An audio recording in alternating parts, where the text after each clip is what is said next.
Big news in the music technology world today. Native Instruments, previously in insolvency, has been acquired by InMusic. Native Instruments, of course, is an almost 30-year veteran of the music technology industry with products like Kontakt, Machina, Tractor, Reactor, and so many other things that musicians rely on. I've been in the circle with Native Instruments from the very beginning. About 2000, 2001, I started by taking their B4 soft synth on the road with me when I was touring, and then I played a part in Kontakt's alpha program. Before Kontakt was even beta or public, I had the opportunity to test it and advise them on the things they needed before they brought it to market. Suffice it to say, I've been a fan ever since, and I have made Kontakt products pretty much the centerpiece of my composing workstation, especially third-party Kontakt libraries. And I know that's what the majority of people are worried about. I'll get to that in just a second. Along with Native Instruments, InMusic is also acquiring iZotope, Brainworks, and Plugin Alliance, which are all sister companies that were under the former umbrella. iZotope, in particular, is a very, very important music technology company, and they offer some features that are not duplicated anywhere else. Pretty much everyone I know uses iZotope. And I'm going to take a look at their new RX12 in an upcoming video shortly. Now let's look at InMusic for a minute. InMusic is a very, very established music technology company that houses some other very major music technology companies like Akai, Moog, M-Audio, and more. And one thing that struck me right off the bat when I heard this news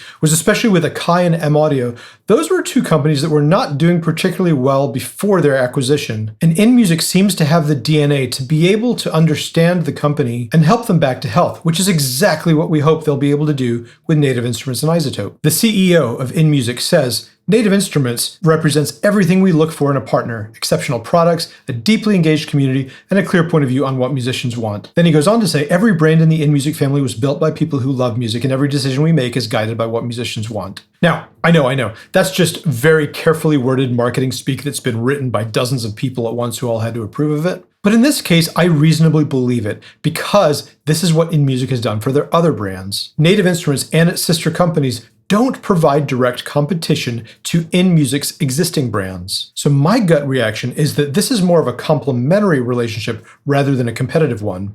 Over on the Native Instruments side, the NI CEO says, "Two iconic music technology companies with decades of shared respect for this industry and the people who make music in it are coming together to build something greater than either could alone." InMusic has spent 3 decades building and growing the brands that creators rely on every day. Kind of importantly, what happens next? We are working towards the transaction completing in the coming weeks.